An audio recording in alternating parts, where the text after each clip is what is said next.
All right, we just got our hands on something pretty wild.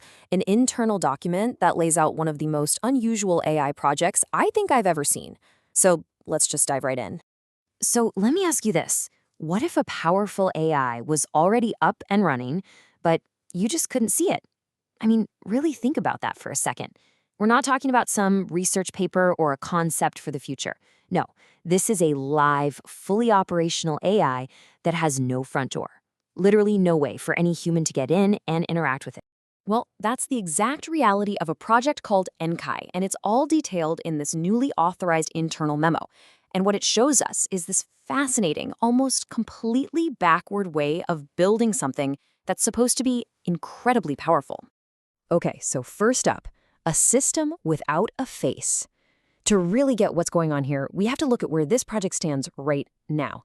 And it's a system with this super powerful core, but absolutely no face.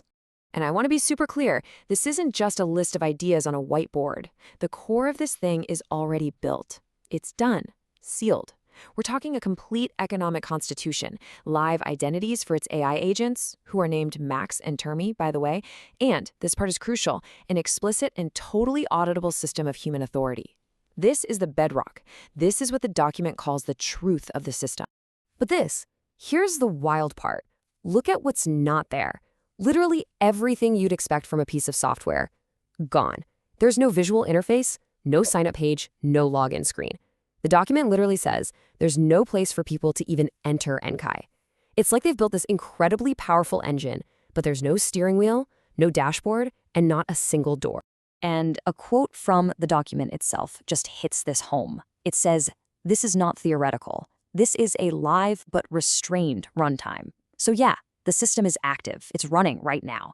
But it's been intentionally put in a kind of holding pattern, restrained, until that foundation was proven to be absolutely rock solid.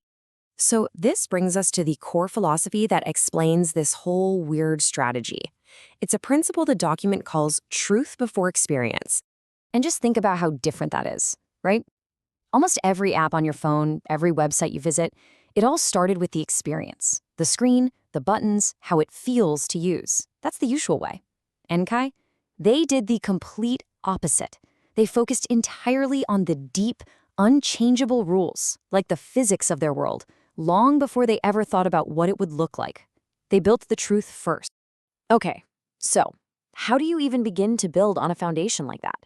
Now that this truth is locked in, the team is finally ready to start building the user experience.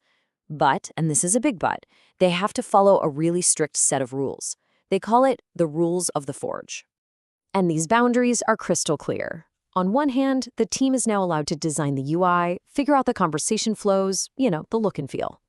But then look at the forbidden column. No accessing the file system, no calling external APIs. Absolutely no money involved.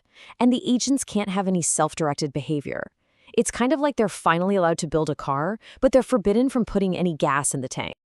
And the reason for all these rules is really simple. The guardrails have to be absolute. This whole next phase is designed so that no matter what the team does while they're building the interface, nothing dangerous can happen. Nothing irreversible can happen. It's a safety-first approach that's baked in from the very core. Okay, so we get the philosophy, we get the rules. What are they actually building next? Well, they're building the very first room. The whole plan is laid out in these 3 methodical stages. Stage 22 is the Forge experience layer. Then, stage 23 is the foundational UI shell. And finally, stage 24 is all about invite and enrollment, actually letting the first people in. So stage 22, the Forge experience layer, this is all about creating that metaphorical room to meet in. And the key word here is persistent. This is not some disposable chat you close and forget about. No, it's a stable, consistent space where a human can enter and always find the agents, Max and Termi, just there, ready to talk. It is the very first point of contact. Then we get to stage 23, the foundational UI shell. This is where they build the actual screen you look at. And the document is really specific. The goal here is clarity, not a super polished, flashy design. The whole structure is simple. You've got humans on the left, this Forge room in the middle, and the agents on the right. And that layout isn't just for looks. It's meant to visually show you right away the authority boundaries of the system. And finally, stage 24, invite and enrollment.